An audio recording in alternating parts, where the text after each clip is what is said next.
সেইকাৰণে বহাগে পালেহি ফুলিলে ভেবেলি লতা কৈনকৈ থাকিলে উৰকে নপৰে বহাগৰ বিহুৰে কথা। সেয়েহে আমি বহাগক আদৰিবলৈ চতৰ শেষত বহাগক আদৰিবলৈ আমি প্ৰস্তুতি চলাইছোঁ আৰু সদৌ অসম মটক ছাত্ৰ সন্থাৰ উদ্যোগত আঞ্চলিক সমিতিৰ উদ্যোগত যি আজি বিহু আখৰা হৈছে, এই আখৰাৰ জৰিয়তে আমি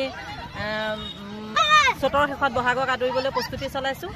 আৰু আমাৰ চতৰ মাহতে বৰদৈচিলা আহে আৰু এই বৰদৈচিলা মেঘৰ যি গুমগুমনি, সেই গুমগুমনিৰ লগত আমাৰ ঢোলৰ গুমগুমনি মিল আছে। সেয়েহে এই চ'ত মাহত আমি এই ঢোলৰ গুমগুমনি আৰু মেঘৰ গুমগুমনিৰ লগত যিটো মানে আমাৰ সম্পৰ্ক আছে, সেইকাৰণে আমাৰ এই বহাগ নাপাওঁতে আমি চ'ততে মানে সেই গুমগুমনিৰ সৃষ্টি কৰি দিছোঁ।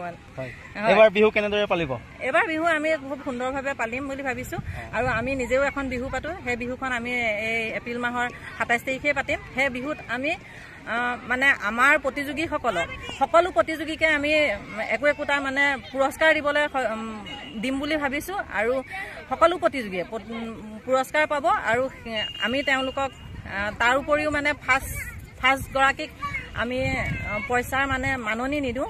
তেওঁলোকক আমি এই অসমীয়া সমাজে বনোৱা অসমীয়া সংস্কৃতিৰ লগত জড়িত আমি তেওঁলোকক ফুলাম জাপি দিম আৰু আমাৰ যি অসমীয়া সংস্কৃতিৰ লগত জড়িত শৰাই শৰাই দিম বুলি ভাবিছোঁ, ডাঙৰ ডাঙৰ শৰাই দিম। কাৰণ মাননি দিলে তেওঁলোকক পইচা যদি আমি দিওঁ, সেই পইচাৰ হয়তো তেওঁলোকে কোনোবাই নাচনীয়ে পইচা পাই লৈ মোবাইল কিনিব, কিবা কৰিব। আমি সেইটো সুবিধা নিদিওঁ, তেওঁলোকক ডাঙৰ মানে আমাৰ অসমীয়া সমাজৰ লগত জড়িত আমি কিবা সামগ্ৰী দিম বুলি ভাবিছোঁ।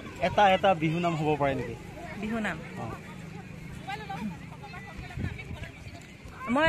আমি যিহেতু এতিয়া কণ কণ মইনাহঁতক শিকাই আছোঁ, সেইকাৰণে কণ কণ মইনাহঁতক লৈ পেলাই আমি এটি বিহুগীত গাওঁ। মই বিহুৱতী বিহুগীত বিহুনাম নাগাওঁ, মই এই কণ কণ মইনাহঁতৰ বিহুনাম এটা গাই দিছোঁ। নাহৰ ফুল ফুলিলে অ ককাই কপৌনো ফুল ফুলিলে, কপৌনো ফুল ফুলিলে, গছে বনে সলালে, গছে বনে সলালে পাত, ঢোলবিৰি জোনবিৰি অ ককাই কাণতে কেৰুমণি, কাণতে কেৰুমণি, বিহু বিহু লাগিছে, নাচো নাচো লাগিছে গাত। Thank you. আমি পোনপ্ৰথমে সকলো অসমবাসী ৰাইজক আগন্তুক ৰঙালী বিহুৰ শুভেচ্ছা যাচিছোঁ।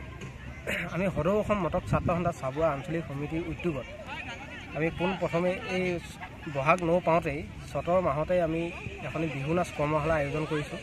এই বিহু নাচ কৰ্মশালাখনিত আমাৰ 50গৰাকীতকৈ অধিক বিহু নাচ কৰ্মশালাত প্ৰশিক্ষণত উপস্থিত হৈছে আৰু ভৱিষ্যতে আহিব। আমি এতিয়া সদ্যহতে আমাৰ আজি 6 দিন উপনীত হৈছোঁ এই কৰ্মশালাখনি।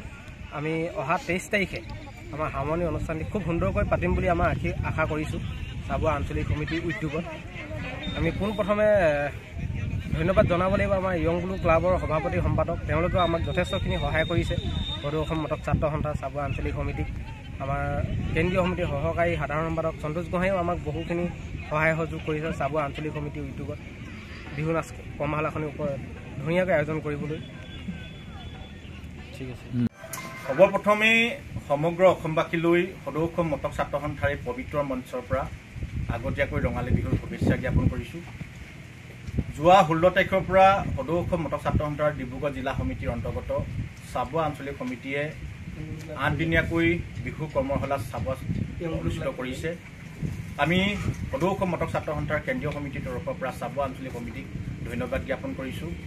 আমাৰ এটাই লক্ষ্য উদ্দেশ্য, আগন্তুক দিনত যিহেতু আমাৰ বাপুতি সাহোন আয়ুস অসমীয়াৰ জাতীয় আয়ুস ৰেখা বিহু ৰঙালী বিহুখনত আহিছে, বিভিন্ন বিহুখনৰ লগত সংগতি ৰাখি বিভিন্ন অনুষ্ঠান প্ৰতিষ্ঠান বা মঞ্চসমূহত এই গাঁওসমূহৰ বসবাস কৰা ছাত্ৰ ছাত্ৰীসকলৰ কেনেকৈ বিহু প্ৰদৰ্শন কৰিব লাগে, বিহু নাম কেনেকৈ পৰিৱেশন কৰিব লাগে, সেইটোৰ ওপৰত আমি এটি জ্ঞান দিয়াৰ প্ৰয়াস কৰিছোঁ। আৰু খুব আমি সুখী, প্ৰায় 100গৰাকীতকৈ শিক্ষাৰ্থী আহি আমাৰ এই বিহু কৰ্মশালাত অংশগ্ৰহণ কৰিছে। আৰু আগন্তুক দিনত মটক ছাত্ৰ সন্থাই অসমৰ জাতীয় জীৱনৰ লগত সংগতি ৰাখি বিশেষকৈ অৰ্থনৈতিকভাৱে হওক, সাংস্কৃতিকভাৱে হওক, শৈক্ষিকভাৱে হওক, আমি প্ৰত্যেকটো কাৰ্যসূচীত আমি মটক ছাত্ৰ সন্থাই সেই অনুষ্ঠিত কৰিম আৰু আপোনালোকৰ সহায় সহযোগিতা তথা দিহা পৰামৰ্শ আমি কামনা কৰিছোঁ।